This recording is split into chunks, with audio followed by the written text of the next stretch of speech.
ठीक आहे म्हणते चल. का रे कॉलेजला नाही गेला? कॉलेजचे पोरं तर देऊन आले.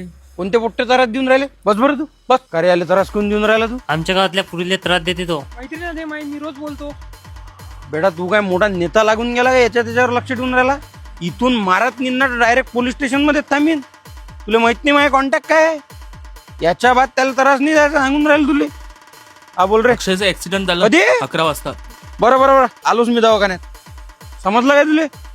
अरे अरे काय म्हणते कसा झाला ऍक्सिडेंट? गाडी स्लिप झाली म्हणते ती. तब्येत गिब्येत चांगली आहे? पैसे गिशीची गरज आहे? आहेत सध्या. नाही तर लावतो साहेबाला फोन. नाही आहेत सध्या. बरोबर मी नर्सशी बोलतो.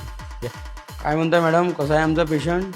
आमच्या वार्डातला पेशंट आहे. काही गैरसोय झाली पाहिजे नाही. धरून आपटा पक्षाचा कार्यकर्ता आहे मी. मग मनाने सांगितलं नाही. डॉक्टर साहेब आहेत की अंदर बोलतो मी तिच्याशी. विशाल त्या सुरेशने माझ्या घरासमोर नाली खोदली आणि पुरं पाणी माझ्या घरात आलं. म्हणतो तर त्याला ऐकतही नाही तो. तू सांग बरं समजून. बरं बरं मी बोलतो त्याच्यासोबत. तुम्ही काळजी नका करू. बोलतो मी. आपलेच लोक आहेत सगळे.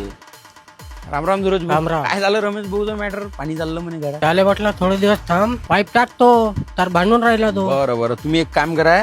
ते पैसे घेऊन घ्या आणि पाईप टाकून द्या. अरे नाही अरे ना. आल्यावर देजा मुले. कसं आहे तुम्ही आपलाच माणूस आहे. तुम्ही आपल्या माणूस भांडणं करायला पुरते काय पण आपली एकाची एक टाकून घ्या पाईप. ठीक आहे.